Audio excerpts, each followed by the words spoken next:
ایک ذریعہ ہے. اس لحاظ سے عقل جو ہے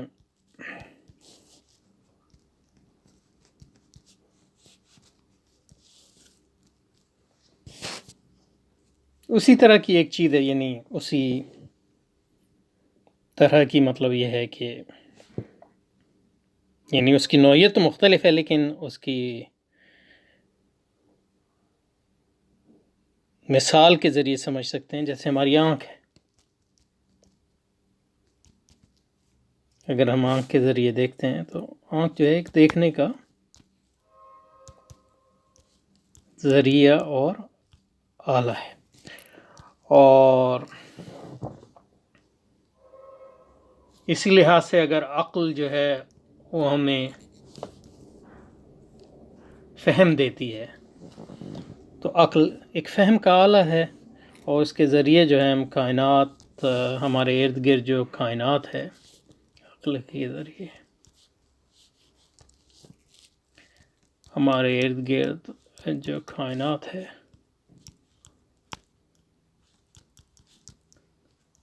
اور ہماری اپنی ذات ہے، اس کا ہم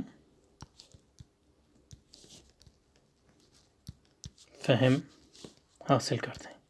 عقل کی مدد. تو اس لحاظ سے تو عقل اسی قسم کی ایک چیز ہے جیسے ہمارے آنکھ ہیں یا ہاتھ ہیں. تو اس لحاظ سے تو انسانوں کے درمیان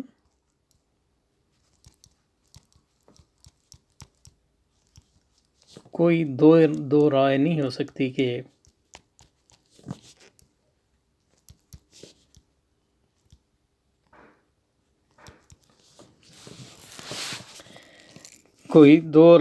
سکتی کہ عقل جو ہے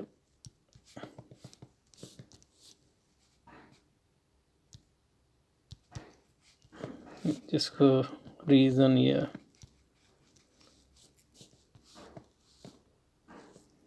اور ریزن کے یعنی عقل کی بنیاد پہ جو ہم فہم حاصل کرتے ہیں اس کو تعقل کہتے ہیں، اور ریشنالٹی انگریزی میں. تو انسانوں کے درمیان کوئی اس میں تو دو رائے نہیں ہو سکتی کہ عقل جو ہے ایک انسانی ضرورت ہے، اسی طرح جیسے آنکھ جو ہے انسان کی ضرورت ہے، اور دوسرے جو اس کے حواس ہیں وہ اس کی ضرورت ہے. اس معاملے میں جو انسانوں کے درمیان کوئی اختلاف بھی نہیں ہے عقل کی اہمیت کے بارے میں. ہر کوئی استعمال کرتا ہے عقل کو ان معنوں میں، جس طرح آنکھ، اس طرح اس میں خدا کو ماننے والے بھی استعمال کرتے ہیں، خدا کا انکار کرنے والے بھی استعمال کرتے ہیں.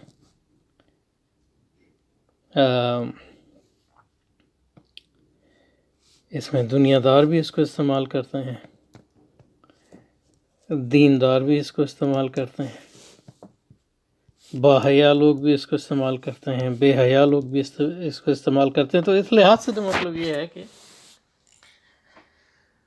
عقل ایک انسانی ضرورت ہے، اور ہر معاشرہ اور ہر تہذیب جو ہے عقل کو استعمال کرتی ہے ان معنوں میں. اور ان معنوں میں یہ کہنا کہ ایک تہذیب جو ہے عقل کو زیادہ استعمال کرتی ہے، ایک تہذیب عقل کو استعمال کم کرتی ہے، ایک انسان عقل کو زیادہ استعمال کرتا ہے اور دوسرا کم استعمال کرتا ہے، یہ ایک غلط فہمی کا نتیجہ ہے. یہ وہ عقل کو مانتا ہے اور یہ عقل کو نہیں مانتا. یہ نہیں، عقل کو جو مانتا ہے وہ بھی عقل کی بنیاد، اس کو عقل کے استعمال پہ مجبور ہے، اور جو عقل کو نہیں مانتا وہ بھی عقل کے استعمال کو مجبور ہے. اب آپ آنکھ کی جتنا بھی جو ہے انکار کریں، لیکن آنکھ کے بغیر آپ کیسے دیکھیں گے؟ تو یہ تو ایک غلط مبحث ہے جب لوگ کہتے ہیں کہ میں عقل کو مانتا ہوں اور وہ عقل کو نہیں مانتے، اور مسلمان عقل کو نہیں مانتے اور یہ مانتے ہیں، اور کافر مانتے ہیں یا نہیں مانتے. تو ان معنوں میں جو ہے انسان کے درمیان اس بنیادی تصور، اس کو بعض اوقات منیملسٹ کنسیپشن آف ریشنالٹی بھی کہتے ہیں.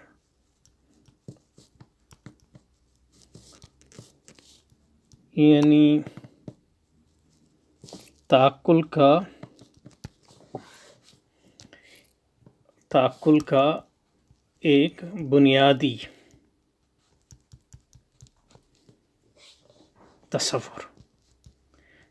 تو اس منیملسٹ تصور عقل پر جو ہے ہر ایک کا جو ہے ایک لحاظ سے جو ہے انحصار بھی ہے، اور ایک لحاظ سے انسانوں کا اجماع ہے کہ اس بنیادی تصور عقل کو ہر کوئی جو ہے اس کا محتاج بھی ہے اور استعمال بھی کرتا ہے، اور ہر معاشرہ، ہر قسم کی تہذیب اور ہر قسم کا تصور اس کا استعمال کرتا ہے. تو یہ تو پہلی اور بنیادی بات یہاں سے ہوگی. تو اب تک جو عرض کیا گیا اس کا خلاصہ یہ ہے کہ عقل بنیادی طور پر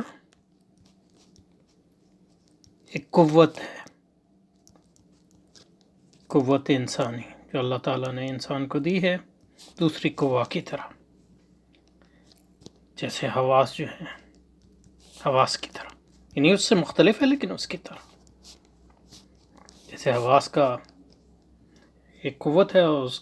ان کا ایک فنکشن ہے، یعنی ان کا ایک فعل ہے، فنکشن کو یعنی ایک عمل ہے، فنکشن کا مطلب عمل ہے حواس کا. اسی طرح عقل کا بھی ایک فنکشن ہے، عمل ہے، فہم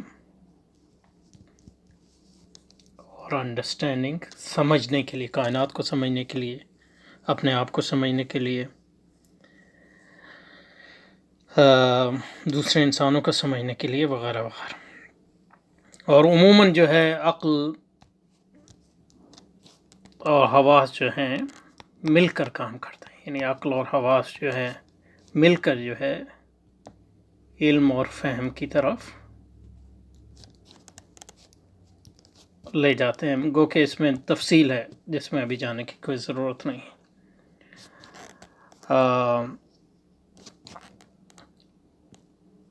اور یہ عقل جو قوت ہے اس کا جو منبع ہے یا اس کا جو مکان ہے یا اس میں لوگوں کا اختلاف ہے. وہ ذہن تو ہے ہی اس میں، یعنی لیکن قرآن مجید میں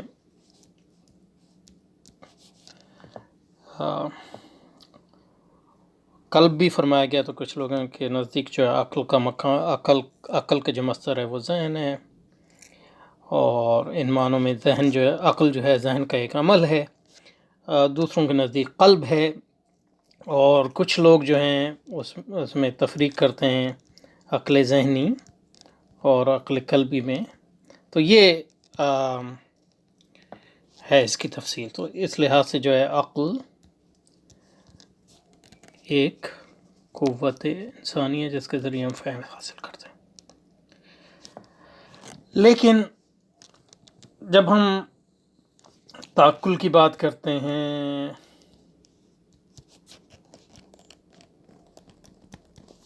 یعنی ریشنالٹی کی بات کرتے ہیں یا معقولیت کی بات کرتے ہیں، جیسے کہتے ہیں کہ ریزنیبل ہے، یہ آدمی ریزنیبل ہے، یہ آدمی معقول ہے، وہ انسان جو ہے اس کی، اور دوسرے انسان جو غیر معقول ہے اس کے نظریات جو ہیں معقول ہیں، اس کے نظریات غیر معقول ہیں، اس کے نظریات جو ہیں عقل کے خلاف ہیں، اس کے نظریات عقل کے مطابق ہیں، وغیرہ. جب ہم عقل کی ان معنوں میں بات کرتے ہیں تو وہ پھر ہم عقل بطور قوت کے بات نہیں کر رہے ہوتے، بلکہ عقل بطور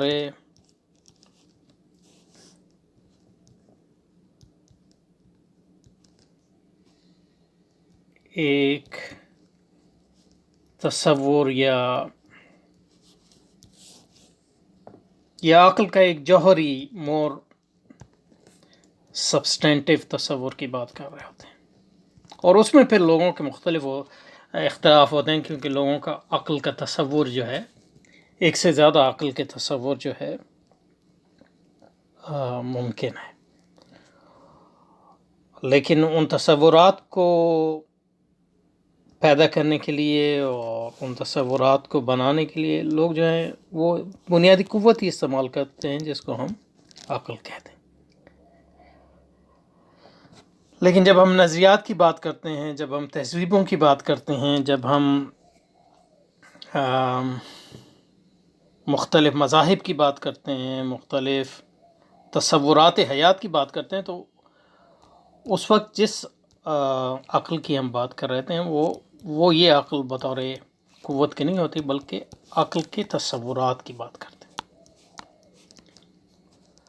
تو اس طرف اب ہم آتے ہیں، اور ان تصورات میں کئی تصورات ہیں، لیکن دو طرح کے تصورات جو ہیں اہم ہیں۔ ایک کو انگریزی میں کہتے ہیں انسٹرومنٹل ریشنالٹی،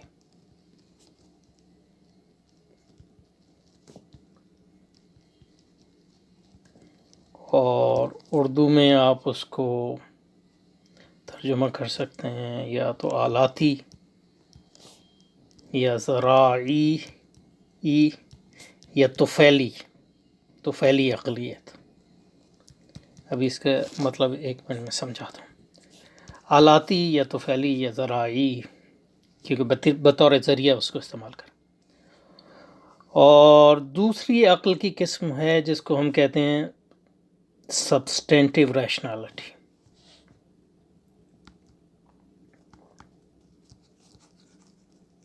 اس کا اردو میں ہم ترجمہ کر سکتے ہیں قائم بذات تعقل یا جوہری تعقل۔ اب سمجھتے ہیں ان دونوں تصورات کو، کیونکہ انہی میں لوگوں کے اختلاف ہوتے ہیں۔ انہی کہ جب ہم کہتے ہیں کہ ایک نظریہ جو ہے عقل کے مطابق ہے اور ایک دوسرا نظریہ جو ہے irrational ہے، غیر عقلی ہے، تو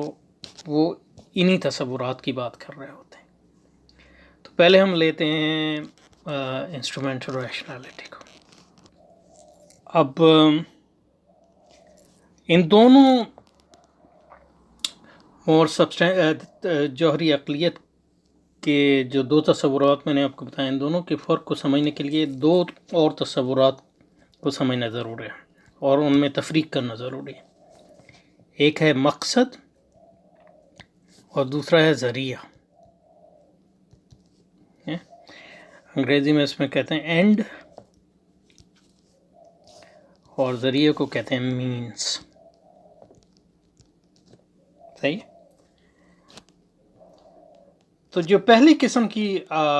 عقلیت ہے جس کو ہم انسٹرومنٹل ریشنالٹی یا آلاتی یا طفیلی مجھے زیادہ پسند آتا، طفیلی عقلیت، یہ اس میں ہم اس پہ بحث نہیں کرتے کہ آپ کا مقصد جو ہے وہ معقول ہے کہ نہیں۔ یہ ہم فرض کر لیتے ہیں کہ آپ کا ایک مقصد ہے، مختلف مقصد آپ کا مقصد ہے، آپ ایک عظیم کرکٹر بننا چاہ رہے ہیں، تو ہم اس پر بات نہیں کرتے کہ عظیم کرکٹر بننا جو ہے آپ کا مقصد ہونا چاہیے یہ نہیں، یا آپ جیسے انسان کا مقصد ہونا چاہیے نہیں، وغیرہ وغیرہ۔ کہتے ہیں یہ آپ کا مقصد ہے۔ یا کوئی دوسرا آدمی جو ہے ڈاکٹر بننا چاہتا ہے، تیسرا آدمی جو ہے اس کا مقصد یہ ہے کہ زیادہ پیسے کمانا چاہتا ہے۔ تو ہم اس پہ بحث نہیں کرتے کہ پیسے کمانا کوئی زندگی کا مقصد ہو سکتا ہے عموماً، یا آپ جیسے انسان کا، یا ڈاکٹر بننا کسی انسان کا مقصد ہونا چاہیے یا نہیں ہونا چاہیے، یا آپ جیسے انسان کا ہونا چاہیے یا نہیں ہونا چاہیے، یا کرکٹر بننا جو ہے آپ جیسے انسان کا مقصد ہونا چاہیے یا نہیں ہونا چاہیے۔ ہم اس کو فرض کر لیتے ہیں کہ یہ مقاصد ہیں،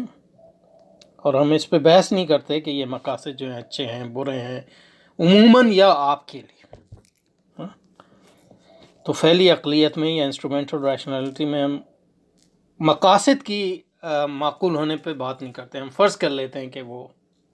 مقاصد آپ کے ہیں۔ تو فعلی اقلیت میں ہم یہ بات کرتے ہیں کہ ہم فرض کر لیتے ہیں کہ آپ کا ایک مقصد ہے، تو پھر بہترین معقول ذریعہ کون سا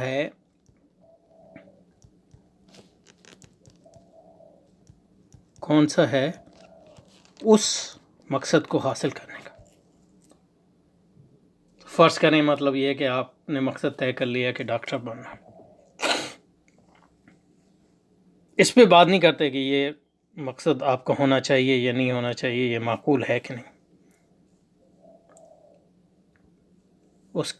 اس کی پھر ہم جب اگر اس پہ بات کریں گے تو وہ پھر جیسے کہ ابھی آئے گا جوہری اقلیت میں ہم داخل ہو جائیں گے۔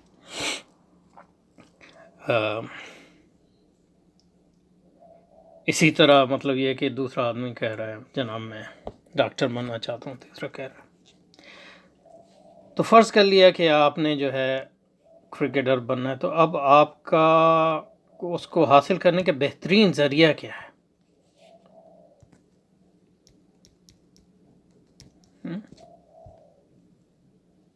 آپ کہتے ہیں میں ایک ٹیم کو جوائن کروں گا اپنے محلے کی، یا میں یہ کہ 5 دن جو ہے 2 سے 3 گھنٹے جو ہے وہ کرکٹ کی پریکٹس کروں گا، اور 1 گھنٹہ جو ہے اس میں ورزش کروں گا وغیرہ۔ تو ہم کہیں گے کہ اس شخص کا مقصد کرکٹر بننا ہے، تو یہ ایک معقول طریقہ اس نے نکالا ہے کہ یہ 4-5 گھنٹے پریکٹس کرتا ہے، اپنے محلے کی ٹیم میں شامل ہوا ہے، 1-2 گھنٹے ورزش کرتا ہے تاکہ جو ہے اس کا جسم جو ہے وہ جو کرکٹ کے لیے جو قوت چاہیے اس کے جسم میں جو ہے قوت آ جائے وغیرہ۔ تو ہم کہیں گے یہ ایک معقول آدمی ہے، یا اس کا طریقہ کار معقول ہے کرکٹر بننے کے لیے، یا اس مقصد کو حاصل کرنے کے لیے اس نے جو لاہ عمل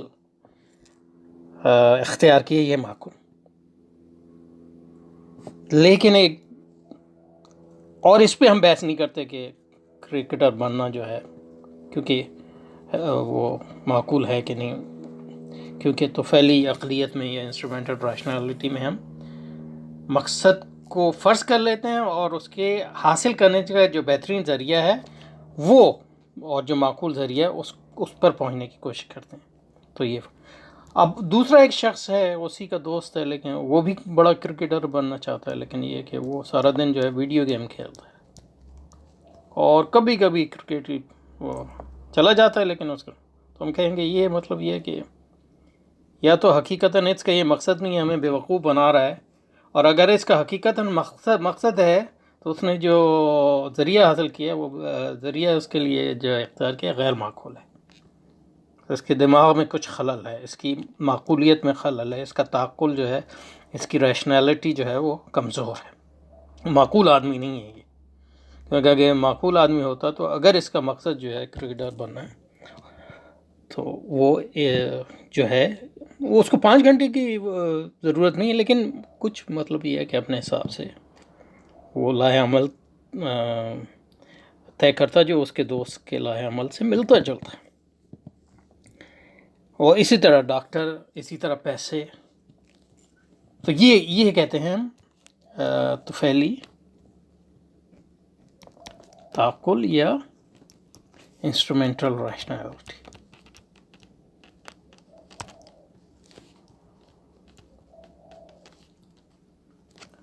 اس طرح کے تعقل میں ہم مقاصد کی معقولیت سے غض نظر کرتے ہیں، یعنی we ignore them or we presume them، اس کو فرض کر لیتے ہیں، اس پہ بات نہیں کرتے مقاصد، صرف یہ کہتے ہیں کہ جناب جو بھی آپ کا مقصد ہو اس کو حاصل کرنے کا معقول ذریعہ، معقول طریقہ کیا ہے، آپ کے وسائل کو دیکھتے ہوئے، آپ کی صلاحیتوں کو دیکھتے ہوئے، آپ کے جو بیک گراؤنڈ ہے اس کو دیکھتے ہوئے وغیرہ۔ اور اس لحاظ سے ہم کہتے ہیں کہ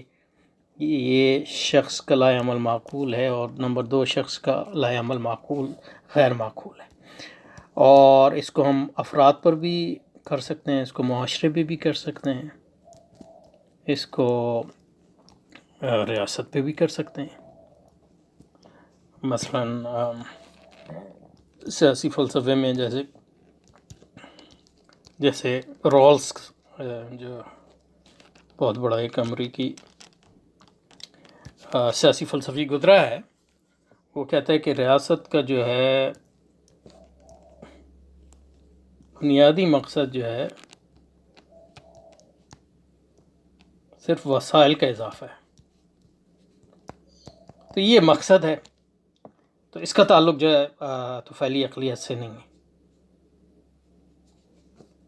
لیکن اگر ہم فرض کر لیں کہ ریاست کا بنیادی مقصد جو ہے وسائل کا اضافہ ہے، کیونکہ اہداف حاصل کرنے کے لیے وسائل ضروری ہوتے ہیں، اور اگر وسائل نہیں ہوں گے تو نہ ریاست اپنے مقاصد حاصل کر سکے گی، نہ ریاست میں رہنے والے افراد اپنے مختلف مقاصد حاصل کر سکیں گے. اس لیے وہ کہتا ہے کہ ریاست کا اگر کوئی مقصد ہے تو وہ صرف وسائل میں اضافہ ہے، وسائل میں اضافہ ہے. اب طفیلی عقلیت کے لحاظ سے ہم اس پہ بحث نہیں کریں گے کہ ریاست کا یہ مقصد صحیح مقصد ہے کہ نہیں، بلکہ ہم کہیں گے کہ اگر ریاست کا مقصد جو ہے وسائل کا اضافہ ہے تو کون سی پالیسیاں جو ہیں اس مقصد کے حاصل کرنے کے لیے معقول ہیں. یعنی مطلب آپ کہہ سکتے ہیں کہ مطلب ایک پالیسی یہ ہو سکتی ہے کہ ریاست جو ہے نظام تعلیم پہ خرچ کرے تاکہ لوگ جو ہے زیادہ سے زیادہ تعلیم یافتہ ہوں، اور جب لوگ زیادہ سے زیادہ تعلیم یافتہ ہوں گے تو وہ لوگ جو ہیں وسائل میں باصلاحیت لوگ اگر آپ کی ورک فورس میں ہوں گے تو اس کے نتیجے میں جو ہے آپ کی معیشت جو ہے ترقی کرے گی، اور معیشت کی ترقی کے نتیجے میں آپ کے وسائل میں اضافہ ہوگا، ریاست کے وسائل میں، اور وہ مقصد حاصل ہو جائے گا. اب دوسرا اگر کوئی ملک ہے وہ کہتا ہے کہ جی وسائل میں اضافہ جو ہے وہ ریاست کا مقصد ہے، ٹھیک ہے، لیکن اس کی پالیسیاں ایسی ہیں جس کے نتیجے میں جو ہے وہ کہتا ہے نہیں جناب ہم کوئی تعلیم میں خرچ نہیں کریں گے کیونکہ اس میں ہمارے وسائل میں کمی آئے گی، جو پیسے ہیں وہی کم ہو جائیں گے، اور لوگوں کو جو ہے تو اس کے نتیجے میں جو ہے جو آپ کے پڑھے لکھے لوگ ہیں جن کے پاس پیسہ ہوگا وہ جو ہے فار ایگزامپل مثال کے طور پہ باہر ملک چلے جائیں گے. اس کے نتیجے میں جو آپ کی ورک فورس ہے وہ کم پڑھی لکھی ہو جائے گی، اس کے نتیجے میں جو ہے معاشی ترقی کم ہوگی. تو ہم کہیں گے یہ پالیسی جو ہے غیر معقول ہے. تو اس لحاظ سے ہم پالیسی کو یہاں جانچ رہے ہیں طفیلی منطقیت کے بنیاد پر. تو طفیلی منطقیت جو ہے فرد کی زندگی پر بھی لاگو آ سکتی ہے اور ریاست کی زندگی پر بھی لاگو آ سکتی ہے، اور اس کو آپ معاشرے کی زندگی پہ بھی لاگو کر سکتے ہیں. لیکن اس میں جس چیز کو ہم جانچتے ہیں وہ مقاصد نہیں ہے. مقاصد کو ہم فرض کر لیتے ہیں، ان سے غض نظر کر لیتے ہیں، اور کہتے ہیں کہ given that یہ فرض کر لیا کہ یہ آپ کا مقصد ہے تو اس مقصد کو حاصل کرنے کے لیے بہترین معقول طریقہ کیا ہے. اور جو لوگ طفیلی عقلیت جو ہے پھر یہ فیصلہ کرتی ہے کہ الف کا لا عمل معقول ہے یا بے کا یا جیم کا یا دال کا. تو یہ ہے طفیلی منطقیت اور طفیلی اچھا جی، تو اب اس پہ آ جاتے ہیں کہ قائم بذات دوسری قسم جو ہے قائم بذات عقلیت جو ہے یا تعقل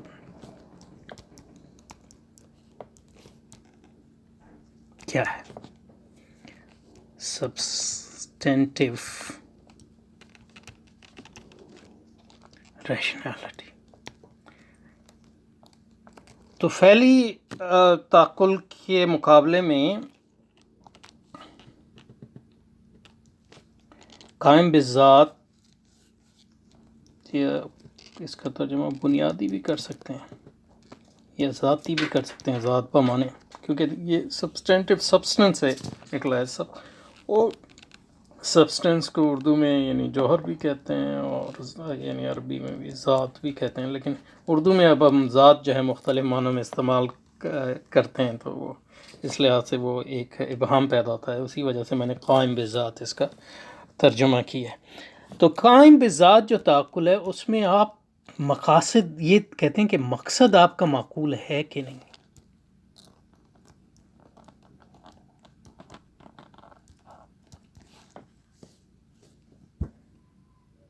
تو اس میں ہم یہ بات کرتے ہیں کہ جناب عموماً یعنی مطلب یہ کہ کرکٹر بننا کوئی زندگی کا مقصد ہو سکتا ہے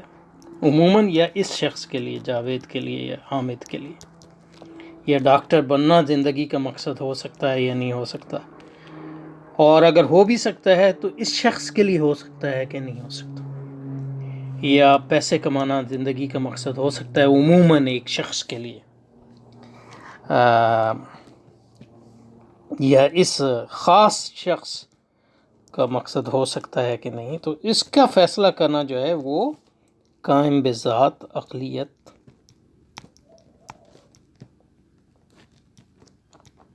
کا کام ہے.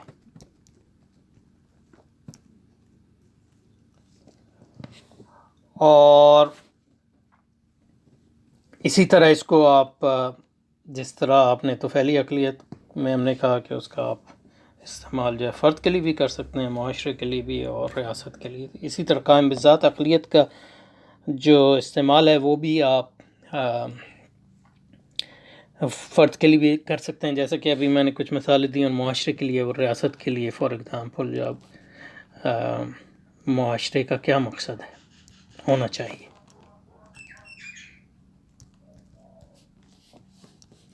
معاشرے کا مقصد جو ہے کوئی کہے گا کہ عبادت رب کا فروغ ہے، ایک دوسرا کہتا ہے معاشرے کا مقصد ہونا چاہیے آزادی کا فروغ، تیسرا کہتا ہے معاشرے کا مقصد ہونا چاہیے محبت کا فروغ، چوتھا کہتا ہے نہیں معاشرے کا عمومی کوئی مقصد نہیں ہونا چاہیے، معاشرے کا جو مقصد ہوگا وہ جو معاشرے میں رہنے والے افراد ہیں ان کے مقاصد کا ایک مجموعہ ہوگا، اس کے علاوہ کچھ نہیں ہوگا. تو یہ مختلف لوگوں کے تصورات ہیں، مختلف یعنی معاشروں کے اپنے اہداف کے بارے میں مختلف تصورات ہیں. اسی طرح ریاست کا کیا مقصد ہونا چاہیے.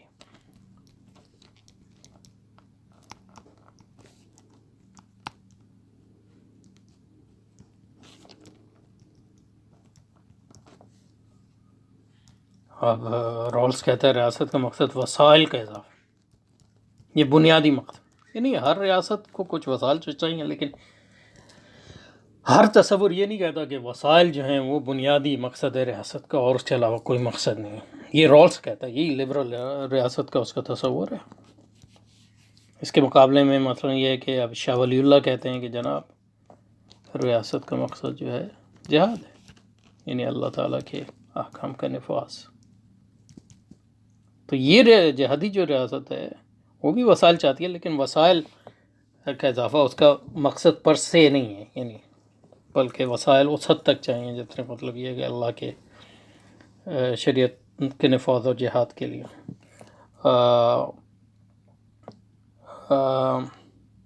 رولز کہتا ہے نہیں لبرل ریاست کا تو یہی مسئلہ ہے وسائل. ہاں وہ جہاد لبرل ریاست بھی کرتی ہے، اس سے زیادہ کہتا ہے جہاد ہی نہیں ان معنوں میں ان کی بدماشانہ قتال جس کو یہ جنگ. لیکن جنگ لبرل ریاست کا مقصد نہیں ہے، وہ اس کا مقصد جنگ کا مقصد صرف یہ ہے کہ لبرل ریاست کا تحفظ تاکہ وہ زیادہ سے زیادہ وسائل کا. لیکن اسلامی ریاست کا مقصد جہاد یعنی خود ایک عبادت. تو اب جب لوگ یہ بنیادی فرق ہے طفیلی عقلیت میں اور قائم بذات عقلیت میں، کہ طفیلی عقلیت میں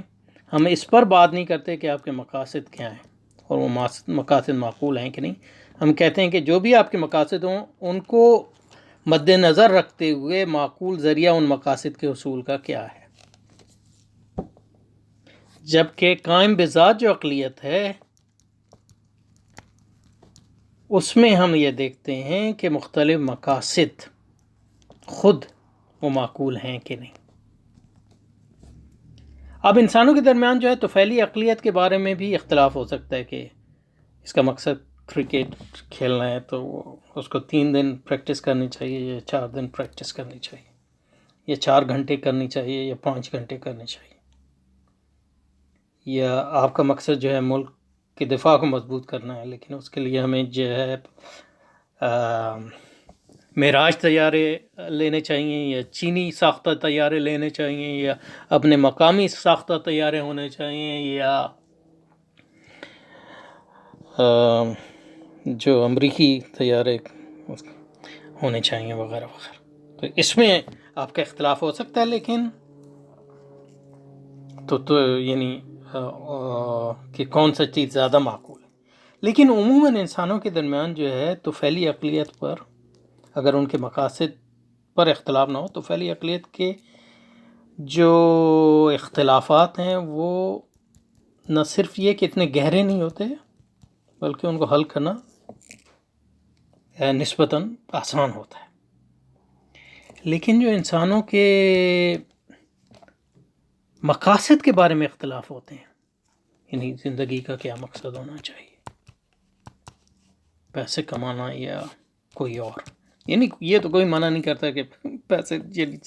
تو آپ کو چاہیے زندگی کے لیے، لیکن اس سے جب ہم کہہ رہے ہیں پیسہ آپ کا مقصد ہونا چاہیے تو اس سے اونچی کی بات ہے یہ ڈاکٹر بننا، یہ کرکٹ کھیلنا، یہ اس سے بڑی بات یہ نہیں ریاست کا مقصد کیا ہونا چاہیے، صرف وسائل کا اضافہ یا جہاد یا اور کوئی مقصد یعنی قوم کی عظمت اور قوم کی ترقی. ہزاروں مقاصد مختلف لوگوں کے تصورات ہیں.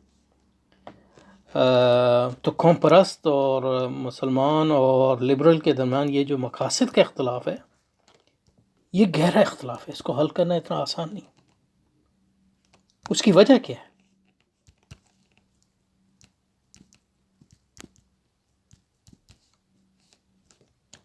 اس کی وجہ یہ ہے کہ مقاصد جب ہم متعین کرتے ہیں تو اس کے لیے جو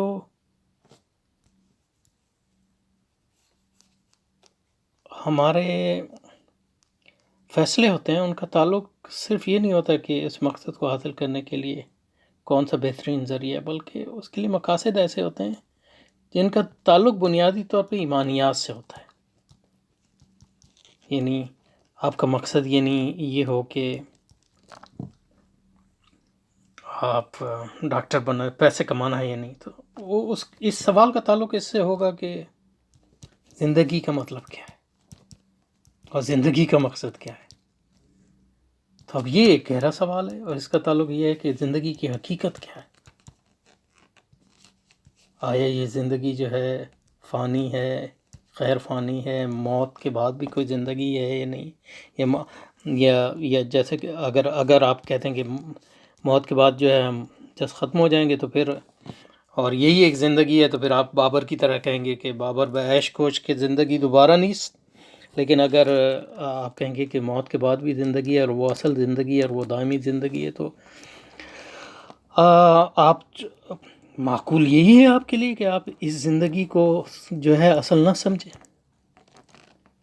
تو جو مقاصد کے بارے میں جو انسانوں کے اختلافات ہیں وہ صرف طفیلی عقلیت کے بنیاد پر حل نہیں ہو سکتے، اور وہ جو آپ کی قائم بذات عقلیت ہے وہ اس کی بنیاد پر حل نہیں ہو سکتے، اس لیے کہ ان کا تعلق ایمانیات اور مابعد و طبیعتی حقائق پر ہوتا ہے عموماً، جس کے بارے میں انسانی عقل جو ہے کوئی یعنی نظریات تو دے سکتی ہے لیکن اس کو مکمل علم نہیں ہے. یعنی انسانی عقل کی بنیاد پہ آپ حتمی یہ فیصلہ نہیں کر سکتے کہ موت کے بعد زندگی ہے کہ نہیں ہے، یا ایک غالب امکان آپ کہہ سکتے ہیں. تو یعنی معقول لوگ مذہبی بھی ہو سکتے ہیں، غیر مذہبی بھی ہو سکتے ہیں، دہریے بھی ہو سکتے ہیں، خدا کے ان میں ان کی معقولیت میں فرق نہیں آتا، کیونکہ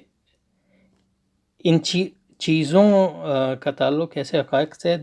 جن تک انسانی عقل کی رسائی نہیں ہے. اس لیے پھر ہم جیسے مسلمان ہم وہی کو مانتے ہیں اور اس کی بنیاد پہ فیصلہ کرتے ہیں. تو یہ ساری بحث کیوں کی؟ ساری بحث اس لیے کی کہ یہ حرص اور حسد کا جو غلبہ ہوا، حسد کی اقلیت کا جو غلبہ ہوا،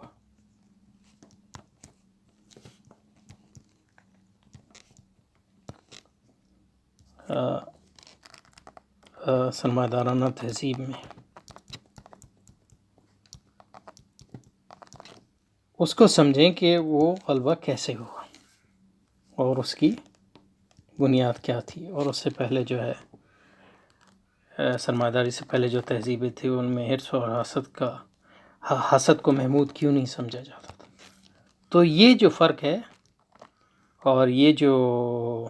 بحث ہے، اس کا تعلق قائم بذات عقلیہ سے، کیونکہ حرص و حسد کا تعلق جو ہے مقاصد سے۔ تو آج ہم یعنی عقل کے بارے میں تھوڑی بہت جو ہے تفصیل اس بارے میں اس لیے عرض کی کہ پھر اگلی بار اس پہ سمجھیں گے کہ حرص و حسد کے جو تعقل ہے اس کے غلبے کا کیا مقصد ہے اور وہ کیوں ہوا اور اس کا کیا مطلب ہے۔